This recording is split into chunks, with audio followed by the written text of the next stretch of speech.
ঈদকে সামনে রেখে অস্বাস্থ্যকর পরিবেশে সেমাই উৎপাদনের অভিযোগে চট্টগ্রামে 3টি প্রতিষ্ঠানকে 3.5 লাখ টাকা জরিমানা করেছে ভ্রাম্যমাণ আদালত। দুপুরে নগরীর বাকুলিয়া এলাকায় এই 3টি প্রতিষ্ঠানে যৌথভাবে অভিযান পরিচালনা করে জেলা প্রশাসন, ভোক্তা অধিকার, কৃষি বিপণন, বিএসটিআই এবং র্যাব। আবু জাবেদের ছবিতে চট্টগ্রাম থেকে নয়ন বড়ুয়া জয়ের রিপোর্ট।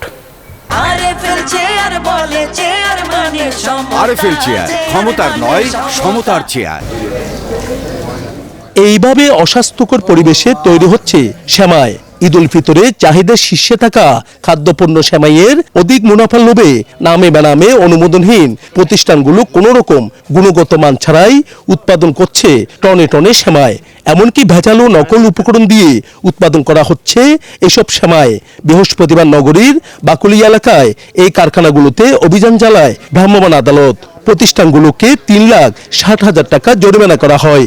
তো এখানে আমরা 3টি প্রতিষ্ঠানে আমরা জরিমানা করেছি। প্রথম যে প্রতিষ্ঠানে 1 লক্ষ টাকা জরিমানা করেছি। এরপরে আমরা আরেকটি প্রতিষ্ঠানে গেলাম, সেখানে দেখলাম যে তাদের লাইসেন্সও নেই এবং তারা অস্বাস্থ্যকর পরিবেশে তারা সেমাই এবং নুডলস তৈরি করছে। তাদেরকে 2 লক্ষ টাকা জরিমানা করা হয়।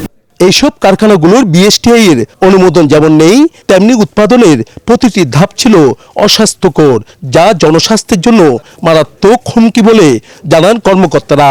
ভেজাল এবং নকল খাদ্যপণ্য তৈরি করছেন, যার গুণগত মান নেই, বিএসটিআই অনুমোদন নেই এবং যে খাদ্যগুলো মানুষের শরীরের স্বাস্থ্যের জন্য অত্যন্ত ক্ষতিকারক। তাদেরকে পরামর্শ দেওয়া হয়েছে যাতে কোনো মেয়াদোত্তীর্ণ ময়দা যাতে ইউজ করা না হয়, পানি যেটা ইউজ করা হচ্ছে এটা যাতে মানসম্মত পানি ইউজ করা হয়। এছাড়া পানি উৎপাদনে বিশুদ্ধ উপকরণ ব্যবহার না করায় একটি কারখানাকে 10,000 টাকা জরিমানা করা হয় অভিযানে।